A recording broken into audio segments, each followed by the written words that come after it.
শহরের এক ছোট্ট বাজারে থাকতো রাহাত নামের এক কিশোর। রমজান এলেই সে বাবার সাথে বাজারে যেত ইফতারের জিনিস কিনতে। একদিন বাজারে গিয়ে সে অবাক হয়ে দেখল লেবুর দাম হঠাৎ অনেক বেড়ে গেছে। রাহাত বলল, বাবা, রমজান এলেই লেবুর দাম এত বেড়ে যায় কেন? বাবা হেসে বললেন, কারণ রমজানে ইফতারের সময় সবাই লেবু বেশি কেনে।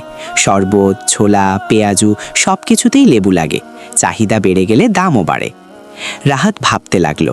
ঠিক তখন পাশের দোকানে দাঁড়িয়ে থাকা এক কাকা বললেন, শুধু চাহিদা না রে বাবা, অনেক সময় কিছু ব্যবসায়ী সুযোগও নেয়।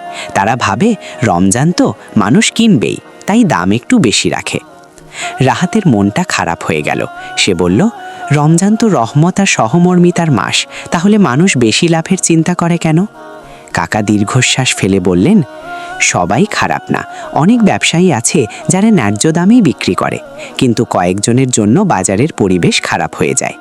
সেদিন বাড়ি ফিরে রাহাত একটা ছোট্ট পোস্টার বানাল, রমজান দয়া ও ন্যায্যতার মাস, বেশি লাভ নয়, সবার সুবিধা চাই।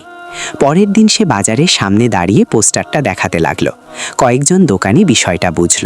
তারা ঠিক করলো যতটা সম্ভব ন্যায্য দামেই লেবু বিক্রি করবে। ধীরে ধীরে বাজারে একটা পরিবর্তন এলো। মানুষ বুঝল চাহিদা বাড়লে দাম কিছুটা বাড়তে পারে, কিন্তু অতিরিক্ত লাভ করা ঠিক নয়। রমজানের আসল শিক্ষা হলো সহানুভূতি, সততা আর সংযম। গল্পের শেষে রাহাত শিখল, দাম বাড়ার কারণ হতে পারে চাহিদা বৃদ্ধি, সরবরাহ কম হওয়া বা সুযোগ নেওয়া, কিন্তু একজন সচেতন মানুষ হিসাবে আমাদের উচিত ন্যায্যতা বজায় রাখা। শিক্ষা: রমজান শুধু রোজা রাখার মাস নয়, এটি নৈতিকতা ও মানবতার শিক্ষা নেওয়ার মাস।